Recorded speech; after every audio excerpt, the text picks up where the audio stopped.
So, Tony, what do you think is Firestorm's favorite thing to eat? Buffalo sauce. No, fish and chips. Ah, good one.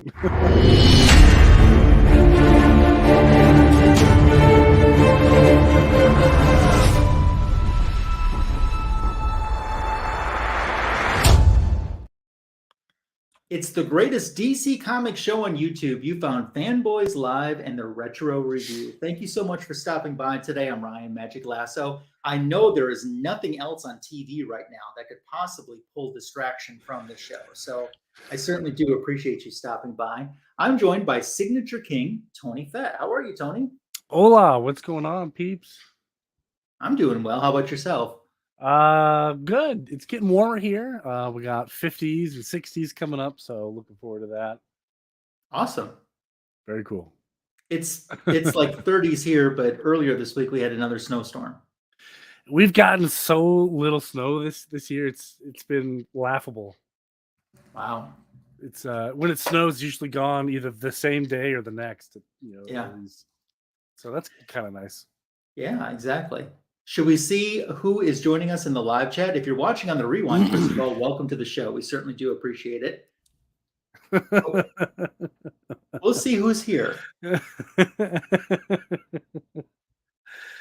Doesn't look like it.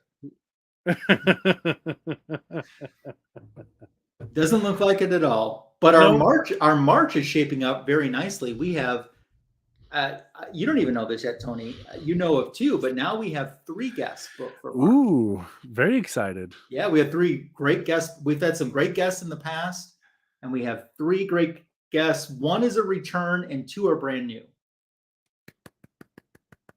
So very exciting. Yeah, exactly. We have Copy 801, who haunts the electric Band-Aid. That's his haunt. It is. Yeah, did you notice that I don't put that link in the group chat anymore? You're right. I guess I never really noticed that. You want to be on the show, you have to request it. In all seriousness, though, just keeping the show warm until these unexcused absence can be back on the show. Tim and Dave come back. Yeah. Ryan's too much. I can't handle him. Not here right now. Not these two. No. Oh my gosh, the Sniper Who. I know the Sniper Who in real life. This is his first live stream, which is awesome. He wrote me this awesome email that he really detailed, and I was like, yes, I want to send back a nice long detailed email. Of course, I haven't found the time to do that, so he's finding out right now why he sent me this great email that I've never replied to. But it's on my to-do list. It's good to see you, Nathan. Paul S. is here. How you doing, Paul? Greetings and salutations indeed. Yep. John's Comics with Kids is here, hoping for a wardrobe malfunction. Well, who's doing? I don't even remember who's doing the halftime show. I bet it's this year. It's Rihanna, I believe. She's pretty, but never mind. That's a whole other story. Poor Mike is here to stop by to see us, which is awesome. Yes, always a pleasure, Mr. Mike. Yep. Thank you guys for always being a part of Fanboys Live and the Retro Review. So, Tony, as we start out, I'm going to tell you something that I did just a little bit ago before the show started that I usually don't do. Okay. And it's exactly what Copy said. I watched the Flash trailer. Wait, that came out? It's out. I've seen it before you have? I missed it. I didn't even know it was coming out. Warner Brothers uploaded it to their official YouTube channel about an hour and a half ago.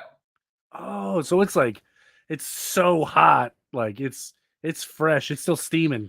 It is fresh. It's still sizzling on the plates. I thought for sure you would have seen it. See, I normally don't watch trailers, and this time I decided to watch it. I would tell you something. It looks really good. Dang, I gotta check it out. As soon as the show is over, I'm watching it. Yep. Spoiler here. I'm not really spoil if we knew it was coming. Yeah. I saw it during the sports ball game. Yeah. Oh, the Hooper game. Yeah, the sports ball. Yeah. Oh man, they didn't even announce it. Normally they give you a heads up. Like I thought they announced it. I thought I knew that it was coming. I hadn't the slightest clue. Okay. It's out. I watched it. It looks good. See, that's what I'm afraid of. And we'll get into that, but that's what I'm afraid of. That it's going to be good. But we'll see. Yeah. But that's awesome that the Flash trailer is out. Everybody go check it out. Let me know what you think. Yeah. I'm excited. That doesn't come out till Christmas? No, June. June. Yep. Shazam, Aquaman Flash, is the Christmas Aquaman. movie. Yep. Shazam, Flash, Aquaman. Yep. Yeah, Shazam's like in a month, less than a month. It is. Weeks. I have not watched any trailers for that. Oh, dude, you got to do yourself a favor. It's funny. The trailers are funny. I see that Zachary Levi is one of the MegaCon guests.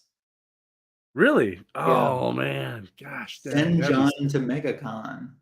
Man, that would be cool. I get him to sign some cool stuff. Yep. And if you do want to see it, the trailer is on Copy 801's IG story.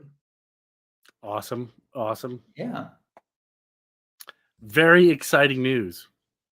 Yeah. Comes like he's on a delay, like those old martial arts movies. You know what? You're right. I am. Give me just a second. You're right. I'll be right back. Hold on. Right. Let me switch this. I'm not going anywhere. I've just got to figure out which one. Okay. Also, Nathan just finished his Dark Knight's Metal Omni, which is cool. Super awesome story. And that is a good read. I'm glad that you enjoyed that. I don't have every Dark Knight's Metal, but the ones that I have, I've really enjoyed. So I'm glad that you've been enjoying that too. And something about an Omni. Omnis are just cool. Mm-hmm. Yeah, I think I'm better. Yeah. Everything's kind of. I think you're better too. Yeah, perfect. I just need someone to confirm what I was seeing. Very cool. Super awesome. Yeah, very cool. Is there any way to find out without you gotta love someone that just supports the community like that. Asking for a friend, of course. Yeah. But yeah, that's exciting. Flash trailer. I know this is kind of a big issue in terms of the DCU. I mean, after this kind of marks the end of pre-Gunverse. Is that what we're going to call it? The Gunverse. So what do you want me to, if anything, do you want me to tell you about the trailer? You can tell me about the trailer. I liked it. You can tell me about the trailer because it's not really spoilery. There's one superhero that we see two different actors playing that same hero in the trailer. Is it Batman? Yep. Yeah. Okay. So is it Batfleck and Keaton? Yep. Okay. Perfect. Oh, wow. Man, it's kind of weird. Like, this is like the end of, like, you know, when they announced Ben Affleck as Batman, like, he had all this backlash about how he was going to be awful, but he wasn't. Mm-hmm. And now a lot of people like me want him to continue, and that's not going to happen. Yeah. Now, somewhere this week, and I don't know where this started at, and if you know, Tony, chime in, please.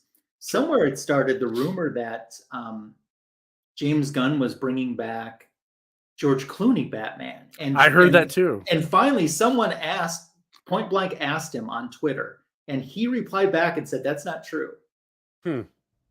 So I don't know where that started at. Yeah, I heard that too, but I heard about it for the Flash movie, not necessarily like, oh, gotcha. Can you imagine they get rid of Ben Affleck, Batman, and bring back George Clooney? Like, oh, man. Yeah, Nathan's right. There is a lot happening in the trailer. Interesting. Very cool. I'm really excited for this trailer. I got to check it out. Yeah. Very cool. So, what do you think? Your early prediction for the end of the movie? How do you think it's going to end? I think it's going to wipe out the Snyderverse. Well, of course, but I mean, like how? I don't know that necessarily. What I wasn't expecting, and it makes sense story-wise. And here's a little bit of something that we or the chat haven't touched on I didn't realize that Ezra is playing double roles in this movie. Well, actually, Yes. triple roles in this movie. And it's kind of stupid, but we'll get into that. Yeah, because he's playing the Flash, he's playing Barry, and then he's playing another Barry. Yes. So I wasn't expecting that, but I heard like the big bad villain is, like it's not even Reverse Flash, it's evil Barry Allen. oh. So that's stupid. Hey, Super Russ 9000, hope you're doing well. Yes. Happy Hooper game. All I can say is, wow, I'll be there day 1. Yeah, I think I'm going to be there probably day 2. Usually my wife and I will take off like that Friday morning, go see the DC movies. Who knows? Who knows? Curious to see if how successful this movie is, and how that changes things. Because if it's like, if DC is expecting a 6 out of 10 and it's a 9 out of 10, like obviously Warner Brothers is going to say, "Hey, this is really successful. It makes us a lot of money. Like, how else can we bring this forward?" So it's tough to see. Honestly, I want this movie to do well, but I don't want it to do so well that they bring back Ezra Miller. Has the evil Ezra thing been played out, though? I don't know. I mean, he's going to have to do the talk show rounds pretty soon, and what's going to overshadow the movie is all the crazy stuff. All the negativity. Yep. We'll see. He should. What I think they should have done from a PR standpoint is got him on those shows now and get it all over with. So then when he goes back on the shows, that's not what they're talking about. A good point. Yeah, doing the press tour for your movie is going to be a little awkward with Ezra Miller at the helm. But at the same time, too, if you're not sane enough to do the press right now. Yeah, you're right. I mean, honestly, I don't think, even if you don't have Ezra Miller do the press rounds and you have a co-star doing it, like Keaton or something, they're going to talk about Ezra Miller. And they're going to talk about, all the terrible things he did. So, honestly, I don't think it makes a difference if you do the press tour or not. People are going to bring it up. Just going to happen. But what can you do? Yeah. So in other DC Comics news. Yeah. I got an article here. The Lanterns HBO Max show is being given priority for some reason. Because I guess it kind of sets up the big whatever in the DC universe in a pretty major way. So I guess that's being bumped up, and that's good news for us Lantern fans. And I'm excited for it. Hal Jordan, Jon Stewart, buddy cop kind of thing. I think that'll be great. I'm very excited for that. Out of all the things that announced, Lanterns and Swamp Thing, I think are my big 2 things that I'm celebrating. Nice. So I'm looking forward to the future for sure, especially for Lanterns. Oh, that's going to be so sick. It's going to be so cool. What about you? Did you think Paradise Lost is going to be anything? Well, I mentioned this last week too. I think that Connie Nielsen is Hippolyta, and especially Robin Wright is Antiope. Robin Wright, has hardly had any screen time. But the screen time she's had, she's been fantastic. Both of them have been good, but Robin Wright has been fantastic. And I would like to see something that gives both of them more time to shine. Yeah, you're right. And we'll see. It's still kind of up in the air how Gal Gadot fits in this whole thing. So yeah. Hello to Kenneth Bird. Kenneth who's watching Fanboys Live in the Retro Review tonight. I think it all comes down to Gal Gadot. I have a strong feeling that she's safe, but I mean, like, to what extent is her version of Wonder Woman moving forward? If I see Gal Gadot more than just bookending that series, like in the first episode, the beginning, and at the very end of the last episode, I'll be shocked. I might even be shocked to see her in that much. Because keep in mind, they cut her from the Flash movie. Why are you doing that? Here's another thing. If your Flash movie is testing so well, like supposedly it is, why are you cutting anything? If anything, you're building on it. So we'll see. And she was cut from the Shazam 2. That's not good. Yeah, that hurt. I'll admit that hurt. Flash movie fine, but Shazam 2, like, that hurt. Just because I've always liked those two characters together. Yeah. And we'll see that soon in a story. Yeah, we will. I forget what it was. Lazarus Planet something. Mm-hmm. I forget what the name is, but yeah. I think Paradise Lost all depends on who's Wonder Woman. If it's Gal Gadot Wonder Woman, you're right. We could see those characters. I don't think there will be a Wonder Woman. If anything, there might be a young Diana, but I don't think there'll be a Wonder Woman. Oh, in Paradise Lost, you're right. I don't think there'll be a young or a Wonder Woman. I'm just saying in the overall DC universe moving forward, depending on who the Wonder Woman is, will dictate the cast of Paradise Lost. Sure, absolutely. And I almost wouldn't be surprised if they don't, although I don't necessarily agree with this. I like the character, but I wouldn't be surprised to see them use Paradise Lost to try to introduce Queen Nubia. Maybe not as the queen, but perhaps as the next Wonder Woman.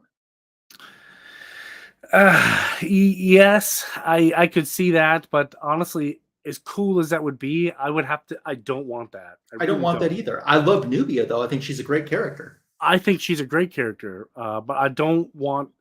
It's going to sound really weird. Wonder Woman for me in a great DC universe is Diana Prince. Mm-hmm. That's absolutely. I don't. Not that Nubia can't be this awesome character somewhere else, or get a standalone story. That's fine, but Wonder Woman for me is Diana Prince. If I'm going to get fully on board this elaborate plan he has, Mr. Gunn, and Peter Safran. Oh, I was also thinking, that maybe this was all a tease just to be able to release some type of an extended cut. Could be. You're right. Very possible. We'll see. There's a lot of heavy speculation now, so keep in mind he's only made what did James Gunn say? He only made half of the announcements that they have planned, so there's a whole nother half that we're not getting. So I'm excited. So in comic book news, there is a comic book that was a limited series that has now been flipped to an ongoing series. Which one was that? Poison Ivy. I did see that. I have a really cool #1 cover. Nice. And it's a Virgin variant kind of portrait, but honestly, it's not in my opinion, it's not a story that I cared for, but I know a lot of people did. So to each your own. It's cool that she has an ongoing, though. I mean, outside of Catwoman, how many of Batman's rogues females have had one? Yeah, Catwoman, I think, is the only one. Harley in a sense, but Harley seems more of a Joker spinoff than a Batman spinoff, although by default. Yeah, and they're trying to portray her as a good, morally good character now. Yeah, they've really changed that. And I hate it. I really hate it. So I don't want to get stuck on that topic, but yeah, you're right. This is the first standalone story for that character. So, that's pretty cool. Good. And that's written by who? G. Willow Wilson, I think. I think that sounds right. Yeah. So I mean, kudos to her to bring Poison Ivy to the ongoing series realm. Yeah. And I think this is the problem with DC is, and I think they're just experimenting with who's getting a story, an ongoing story. Mm-hmm. I think Ivy tested a little above what they expected to, so they're just throwing a line out, to see who bites. And I could be dead wrong, and this could be the greatest comic book ever assembled. I have no idea, but we'll see. Is there more DC news? No, really. That's kind of it. It's been a slow week. The dust is still kind of settling from the big James Gunn announcement. with the Flash trailer. So, Yep. if you haven't, go to your LCS and pick up the Flash tie-ins, movie tie-ins. If you guys haven't already, like this one, The Flash, Fastest Man Alive. This is the movie tie-in comic book to The Flash. So That's a great cover. it is a pretty cool cover. Very cool. Cover on that is Juan Fiera. And it's a 3-issue miniseries, so check it out. Nice. Well, Paul's right. I mean, he's right. Yeah. He's right. But yeah, you're right. Let me get the story up here. So we almost did a Poison Ivy themed retro review. We were talking about doing something for Valentine's Day, and then it just, to be honest, just kind of fizzled. It did. Either we couldn't find stories that had enough stirring of the spaghetti sauce, or we found stories with too much stirring of the spaghetti sauce. No, I'm just kidding. It wasn't anything like that. But with Valentine's Day coming up, we were going to do a Valentine's Day themed retro review. That changed.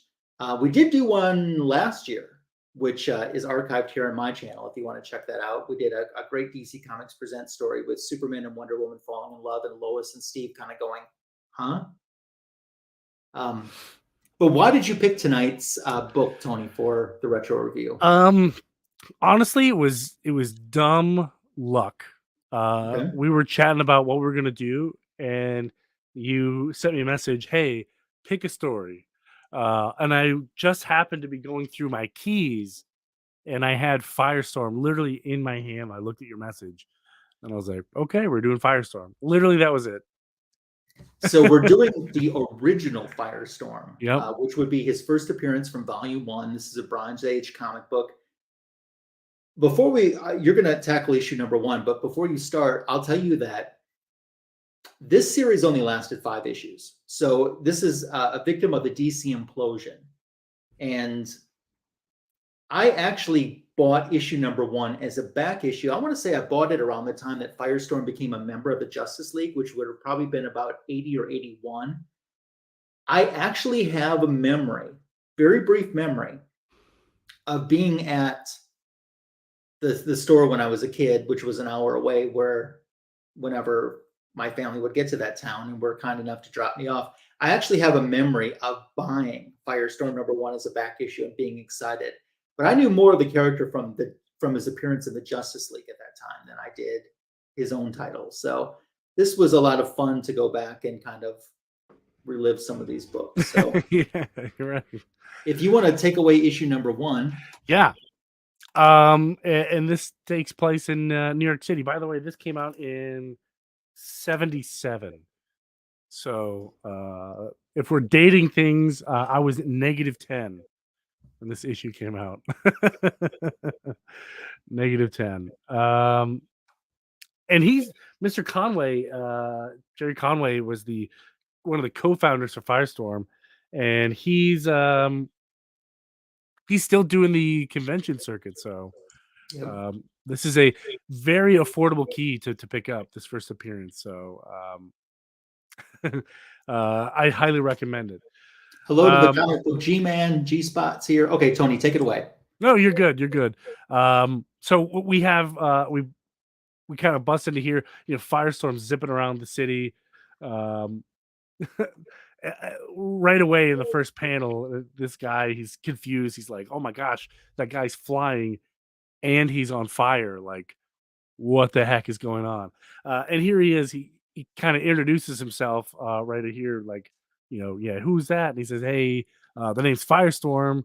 In case you haven't guessed, and you got to admit, like, no one would ever guess your name was Firestorm. But moving on here, we have the name of this plant, the Books Nuclear Power Plant in it just says South New Jersey. I thought I gave it town. So there's this gang inside the power plant going to blow it up for some reason, and we find out later why. And then Firestorm has this flashback to high school where he's being bullied, and he catches this game-winning touchdown. Like the bully tells him, like, there's no way you could do that again and chew a piece of bubble gum, which I guess at the time was the double dog dare. Yeah. For that time period. So that's kind of funny. And then in school, the same bully is just picking on him for everything. And his name was what was it? Something Carmichael, if I'm not mistaken. I can't remember his first name. But anyway, so cut back to now, and he's the leader of like this gang of people that want to blow up this nuclear power plant. We flash back a little bit more, and we're introduced to Professor Martin Stein, who's the other half of Firestorm. And he was the engineer, the architect, and like the lead nuclear physicist in charge of this particular plant. And I guess he is inside the, minus all these ads, he's inside the power plant as it's being raided by these gang members. And they're telling him, like, listen, pal, we're gonna blow up this power plant. He tries to stop him, but he's according to Always Sunny in Philadelphia, he's just a big science nerd. Pretty weak, can't really hold him off. He gets overpowered pretty easily, and these bad guys are putting in these sticks of dynamite, and some of them go off as it explodes. It emits this huge radioactive kind of wave, and then we're introduced here to the bad guy here. Oh, geez, who is or no, that's how we're introduced to Firestorm. Excuse me, because it's an immersion of Professor Stein and Ronnie Raymond. Um, if And he's you naked. He's naked, and he says, "Holy cow, where's my pants?" And he just kind of gives himself pants. For those of you who are unfamiliar with his powers, he could kind of like manipulate things on like a molecular level, and that's how he's able to do a lot of the things that he does. For those of you who've seen the Flash TV show, or even Legends of Tomorrow, that's you'll see that. One of the favorite things he likes to do in Legends of Tomorrow is turn things into Skittles, which is pretty cool superpower to have, if I'm not mistaken. Taste the Um, rainbow. yeah. So after they they're merged, they quickly subdue the rest of the gang. Um, and here he does it again. The guy's got a piece of dynamite. He's gonna blow it up, and Firestorm turns it into a cucumber, which I thought was pretty funny. Another gentleman's attempting to blow up the nuclear power plant, but he's quickly thwarted by Firestorm. And as they fly away, they what's the word? Unfuse. Mm-hmm. Defuse. Defuse. That's right. Defuse. So they defuse. They are kind of like, what the heck was that? Like, I have no idea what's happening. Let's get out of here. So they run away from the scene, and that's where we leave off at issue 1. With that great Wonder Woman spectacular on the Daily Planet page. Look at that right there. I love that. December 5th, 1977. Who was around? Was anybody around December 5th, 1977? Trying to figure out what's going on. So I'm going to handle the second issue. And on the cover, stay on the cover for a moment here. Obviously, you see who the guest star is, and Firestorm's asking Superman to help him battle Multiplex, which is not a villain that has anything to do with the theater.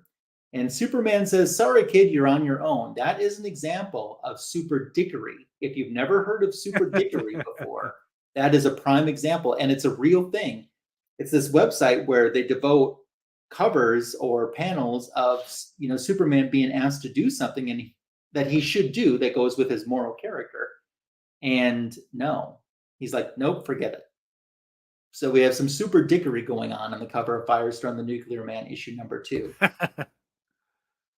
I was born in 1959, so yeah, it was. Yeah, that's what Jean Malo is saying. Hello to Jean. Good to see you, Malo Cups. You don't look a day over 21. That's right.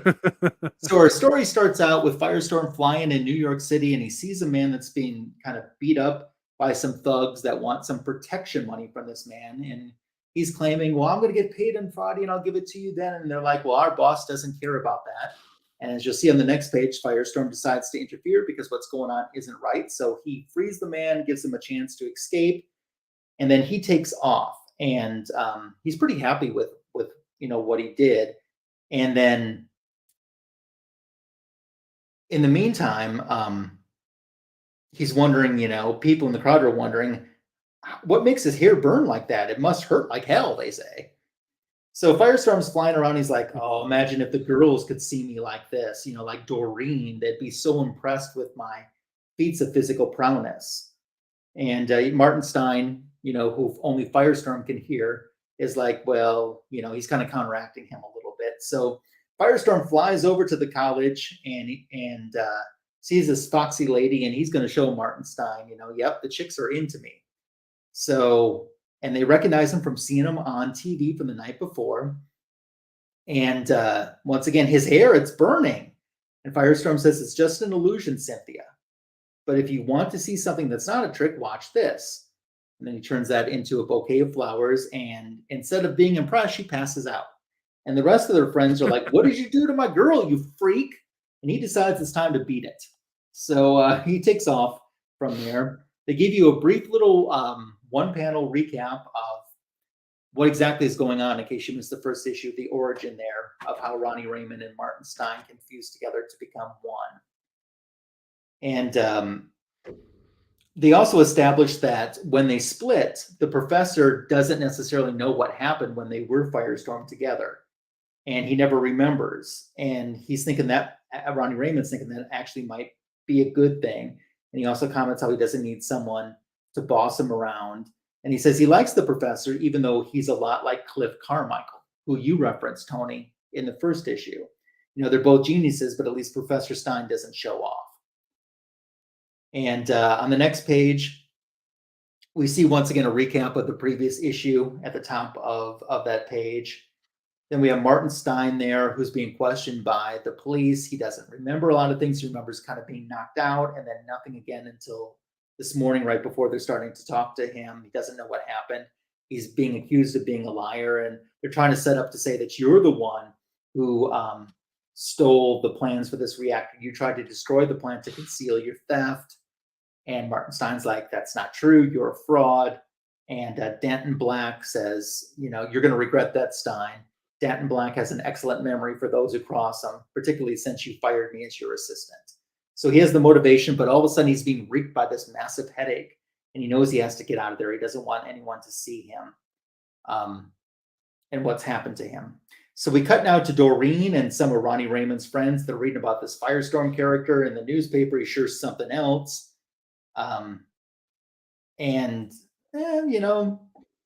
The other guy's like, he's just kind of hung up on violence, as you are, Raymond. And that's the Carmichael character again. And they almost get into a fight, but Doreen stops him. At home, Ronnie Raymond's talking to his dad, and he's kind of like, that's pretty neat about that Firestorm guy, huh? And his dad's like, I don't approve of costume vigilantes, Ronald. Having Wonder Woman in New York is bad enough. And so Ronnie Raymond's kind of figures out he needs to just take a walk and get out of there for a while.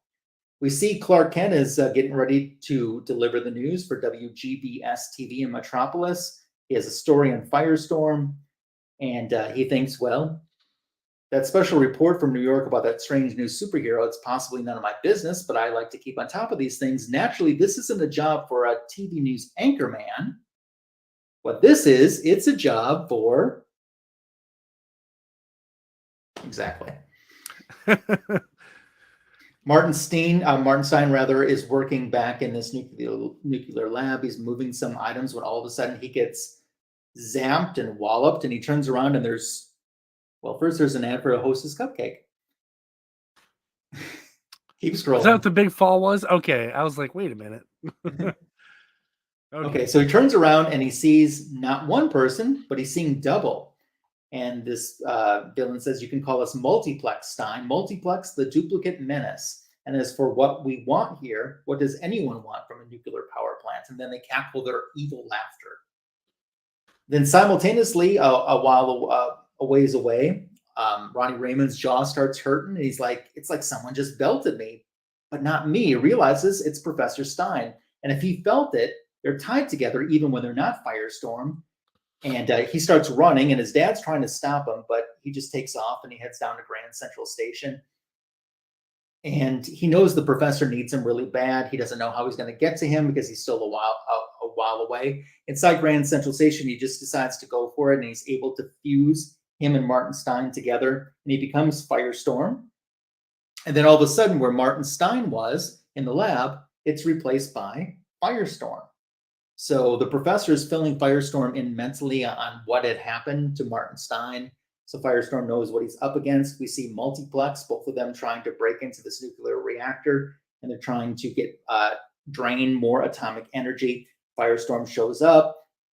Professor Stein's is warning him, we don't know what their powers are. You might be heading into danger, and he realizes he is because Multiplex starts to attack him. The fight ensues, and eventually they end up taking the fight outside. They're high up, and they drop Ronnie Raymond. Superman flies in the nick of time.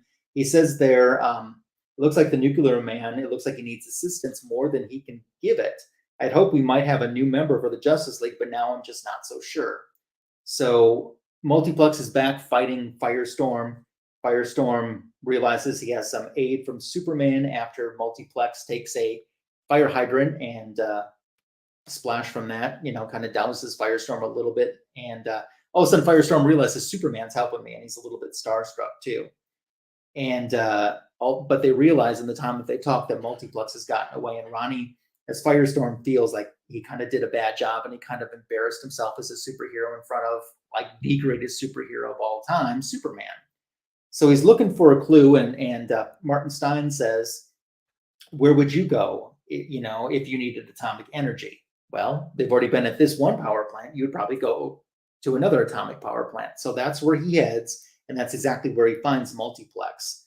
And they resume the battle again, and Superman comes in and sees that he's able to defeat Multiplex, and he unmasks him, and it's Denton Black. So Denton Black made his first appearance just as Denton Black in the previous issue, and then makes his first appearance as Multiplex in this issue. And we see that they've been taken to a hospital, and all of a sudden they fuse back together as one, and they're being carted off to jail. And then as we get ready to wind up, Superman's talking to Firestorm here on this last page, and after Denton Black has been removed to a high security area, and Superman says, "Son, you've got a promise." And he says, "I do." And Superman says, "You aren't ready yet, but someday, maybe soon, I just might nominate you for the Justice League." And he says, "You will? Fantastic. Maybe I'm not such a screw up after all."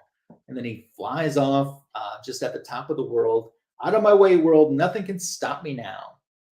And that is how issue number 2 wraps up. One thing I've always wondered, when you're reading these books, let's say you were a kid in New York City, where this story takes place. Like, how cool is that? Like, this takes place right here in my city, But us Midwesterners, no one's really going to Iowa or Wisconsin or, so we just get skipped over. So yeah. So what I thought was interesting is a question that I would love to ask Gerry Conway. In this issue, not once, but twice, they really tie into the fact of this is a potential future Justice Leaguer here. Is that something that Gerry Conway was doing because he wanted to establish? Remember, this is only the second appearance of this character anywhere.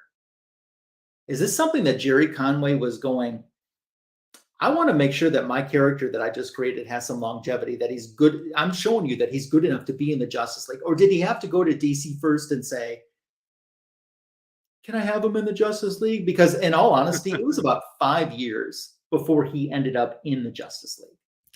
I don't know, but that's a good point.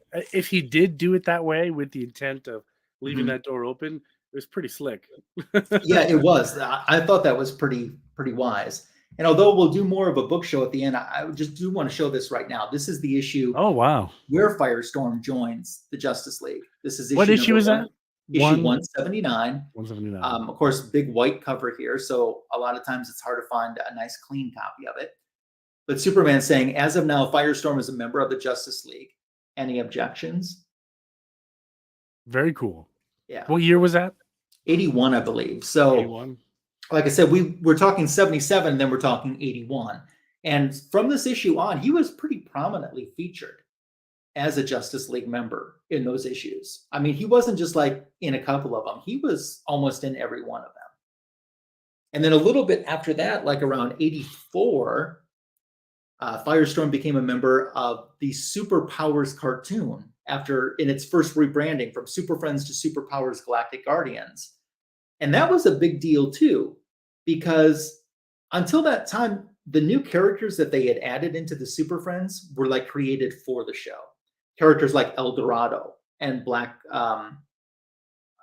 Vulcan, or Apache Chief, Wonder Twins. They were characters created for the show. But here was a character that came from comics first into the show. And I remember him, the fact that he was getting his own action figure, which he did by Kenner, that was a huge deal too, for that to happen to that character. So, but I'd love to ask Gerry Conway that question. That's a good question to ask. You know, when he comes to Baltimore, I'll definitely ask. You'll pass along. You'll find an answer for me. I'll find an answer. Sweet. Yeah. Very cool. Very cool. So, what did you think? The story. First of all, you're welcome, Mr. G. I'm glad that you enjoyed that. I haven't read this in a while. So, based on the 2 issues that we read, I enjoyed it. It's good. It was good. I thought it was good. I'm going to go. I'll go 4 out of 5 because they're still setting up and learning about the character. The next issue is actually the introduction of Killer Frost in her first appearance. Yes, and that's a fantastic cover to that too. Yes, but I would say 4 out of 5. What did you think? I'm going to agree. 4 out of 5.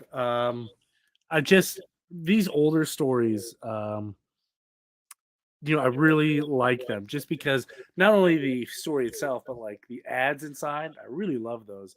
Yeah. And every time I'm looking through some of these, I always stop at the ads and just take it in. You know what I mean? Like, how cool is that? Like, before the age of cell phones or anything. Paul, to answer your question, I agree with you. We should do both. When it comes to Batman Family, there is a specific issue in my mind that I think that we should do. And maybe we should do like all the stories in the issue. Superman Family, I'm kind of open to which one we want to do. But I think those are good suggestions. Yes. Yeah. 4 out of 5. So you're doing 4 out of 5 as well? Yeah, I completely agree. Yep. Yeah. Great. Very cool. So what do you got? I'm gonna beat you to it. I'm gonna say, what do you got? What do I have? What do you mean? What do I have for a book show? We still have time yet. Do you want to do book show and then questions, or if you guys in the chat want to start to ask the stuff, we still got we have a little extra time. I'll go first. Okay, he wants to do the book show really bad. Yeah, I do. So I do. We're gonna let him go first. So Firestorm is a character that I've always liked, but you know, I feel like just doesn't get enough attention. So I'm always on the lookout for Firestorm keys. And of course, we got to start off with the OG. Yep. You know, the one that I read. So this is the debut issue. And just like what Lasso had said, the next big key was the Killer Frost. I love that cover. That is such a great cover. It is. It is. And next to issue 1, that's the second most expensive issue in this 5-issue run. Yes. And a long time ago at my LCS, I got them both as a package deal. So nice. The next volume, issue number 7, is the first plastique. Mm-hmm. So that's kind of cool. And that I think it's the same volume. 85. I don't recall, but anyway, um, um, I'll give anybody some points if they can tell me what key this is. First one gets a high five. I should know this. This key, um, I know what it's not. I know what I want to say it is, but it's not. what do you think it is? I want to keep saying it's First Felicity Smoke, but it's not. No. Nope. No Felicity Smoke. But her appearance is in a Fury of Firestorm book. You're right. It is. Let's see if I can bring it up here. No. Let me type it in. Bring this character. It is first appearance of the second Killer Frost. You are not right. You are incorrect. It is the first Weasel. Oh, the first Weasel. It is the first Weasel. In DC. It keeps defaulting to the Marvel. I guess there's a character Weasel there too, but Weasel DC. Yep, right here. First appearance of Weasel. So if you see this one, I have a story about this issue real quick. So I'm at a LCS that's super local to me. Not my home LCS, not my backup LCS, but a close third. LCS. I enjoy going to their shop. I want to see it continue to succeed and be there forever. And this was before the James Gunn Suicide Squad, but hype was, through the roof on it. And I'm looking at this, I'm like, dude, this is the first Weasel. And it's in like the 50-cent bin. I'm like looking through it, and I'm like, I grabbed like 10 copies of this book. And I'm like, yeah, I'm gonna help these people out. So I grab all these issues. I'm like, listen, this is the first Weasel. He's in the new Suicide Squad that's coming out in like 2 weeks. It's in the 50-cent bin, but looking around at Soul and eBay, pricing these for $10 to $15 more than fair, because these are all in really great shape. And they take them and like, oh man, thank you so much, happy to help. And I'm like, but I'm just gonna get this one. And he's like, great, $15. I was like, what? He's like, yeah, you said they were worth $10 to $15. So like, yeah, $15. And I was like, that's why you tell them that after you've checked out. I learned my lesson, but like, I can't believe like they would do that to me. Like, bro, I've just given you a whole bunch of revenue. Like, help me out. Like, I helped you out. Nope. I was pretty heated, and I haven't been back since. So, but and it was all over this issue, all over the Firestorm. I do have those weasels. I do have one more Firestorm key, but I cannot for the life of me figure out why I picked this up. I picked it up for a reason. Is it because of Silver Shade? I don't know. So this is Firestorm issue 53. Nah, I'd return that, to be honest. Yeah. $15. But it's just so funny. It was in the 50-cent bin. It had a 50-cent price tag on. He's like, $15. It's the most expensive 50-cent bin book I've ever bought. That's funny.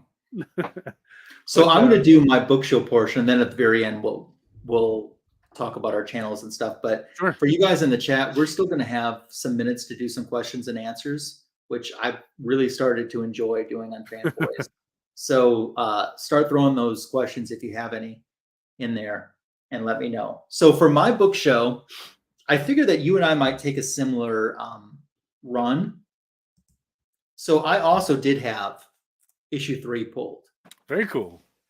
But I decided, I didn't know if you had the full run. I do. So here's issue 4. I don't. I didn't get the full run until I only had issue 1 for decades upon decades. And then I just got 2, 4, and 5 for like $2 each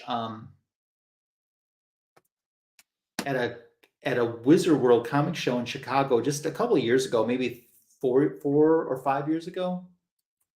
Then here's the final issue number 5. There's another Firestorm key that I'm chasing, and it's an annual. And it's the first Blue Devil. Oh, I'm pretty sure I have that. I've seen it.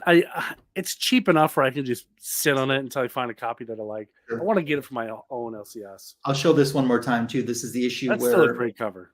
Yeah, where Firestorm joins the JLA. And then not necessarily a book show, but I'll tell you what happened yesterday. So for the last couple of days, I've been watching people talk about going to Walmart and finding the new Superpowers McFarlane action figures and being successful in their quest because the new wave is out.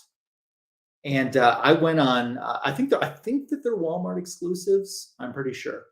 So I went on Walmart, which you're supposed to be able to tell if something's in stock. So I typed in the Wonder Woman figure, and it says aisle 19. So I boogie on down there. I get there. I make a beeline to aisle 19. No Wonder Woman. I see Deathstroke, who's new in that wave. I see Nightwings as far as the eye can see. No WW. I even find the tag that says Wonder Woman. And that peg is completely full of Nightwings, as well as on his own peg. But it still says it's in stock. It says pick up today here in town. Well, I wasn't going to have none of that. So I found someone very nice who worked there, and sometimes it depends on who you get. They're not going to help you. She's like, I'll go in the back and look to see if we have it.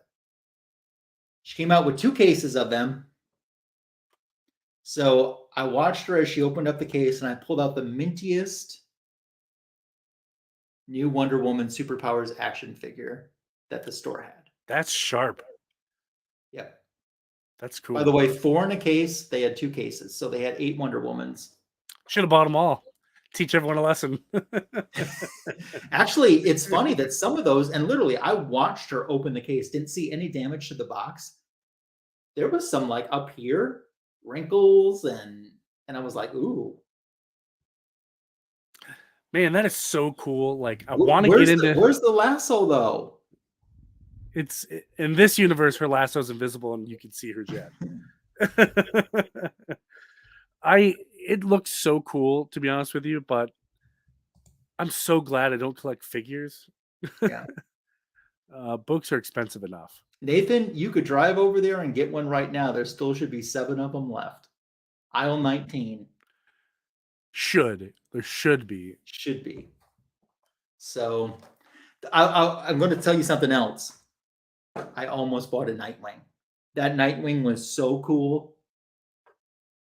I really thought about it. Now, if he goes into clearance, when the next wave comes out and he jumps down to $4, I'll probably pick one up. What do they retail for? 10. That's not bad. Yeah. The only action figure toy that I bought recently was a Page Puncher. Oh yeah, the Page Punchers. The Black Adam. They have those in aisle 19 too. I only got it because of the Black Adam comic that came with it. And I gave the action figure to my kids. So now I have the actual issue that came out and the Page Puncher variant. Oh, nice. All signed and ready to look good. Nice. So that's a lot of fun. But that's literally the only action figure I bought. And I might buy more depending on if any of those artists or writers come into town. But yeah.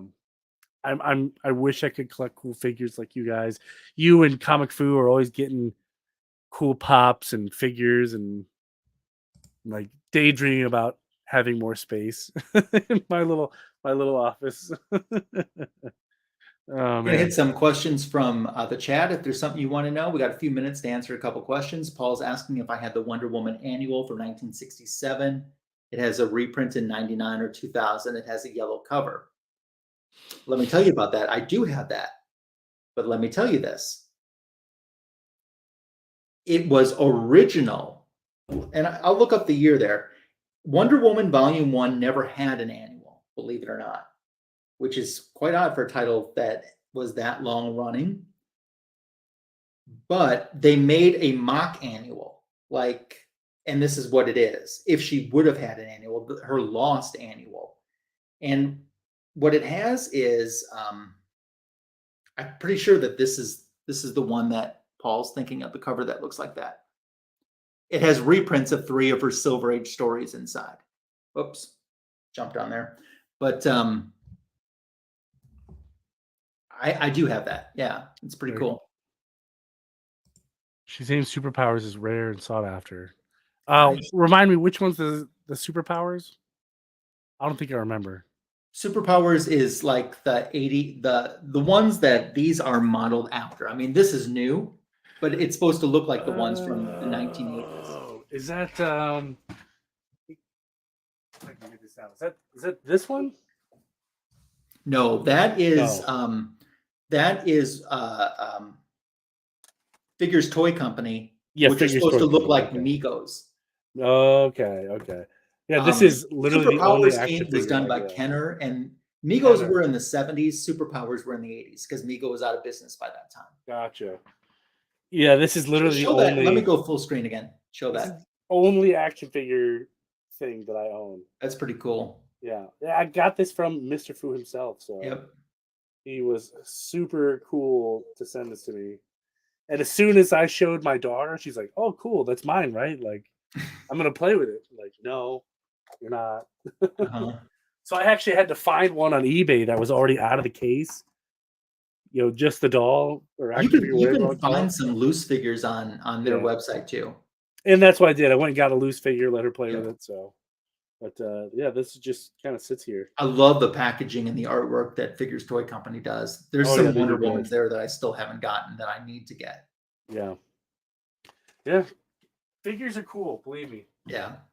One of my good YouTube buddies, Jimmy Lee, who has the Alien and Predator collection, like he's always doing like these cool Alien and Predator figures, and I'm just like, gosh, like that is so cool.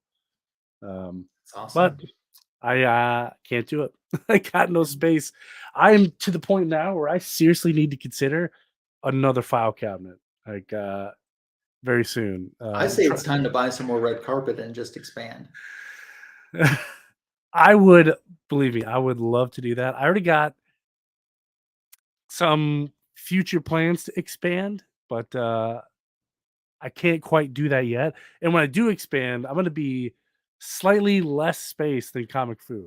Just ever so, like I got plenty of room, but a couple things need to happen before then. So, and for the sniper who is new to my channel in general and our Fanboy show, the live one, just so you know, Nathan, Fu is a furry. That's word on the street. People in Brazil know that Fu is a furry. It's true. So, Tony, what's coming up on your channel? A lot of shorts. I've reached out to some people that I normally don't interact with in the community. We're planning something. Awesome. I want to do a quick shout out to a channel that I recently discovered a few months ago that has been making waves in the community. And that is the Stash Brothers Sig Slayers, a channel similar to mine, dedicated to signatures. Boy, and those guys put out some epic videos. Very, very underrated in my opinion. The content which they put out, it's phenomenal. I highly recommend it. So look up Stash Brothers on YouTube and Sig Slayers. Cool. They're also on Instagram too, so check them out. But yeah, for now I just got shorts for days. I got some regular real videos coming up, but like I said, I'm coordinating that yet with those folks involved. So it's gonna be pretty fun. Looking forward to it. Cool. So I have a short coming out tomorrow that will be Valentine's Day themed, and it is DC Comics Valentine's Day themed. When is Valentine's Day? Valentine's Day is Tuesday. That is the day that you stir the spaghetti sauce. I might be in trouble. Well, you have tomorrow. Yeah, but I work all day tomorrow, and then I got to take the kid to karate. So I got like a 40-minute window. Okay. So remember Tuesday, stir the spaghetti sauce, everybody.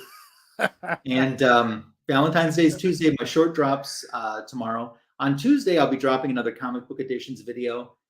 This is the first thing that it's two things in this video. The first unboxing is my first ever submission to CGC.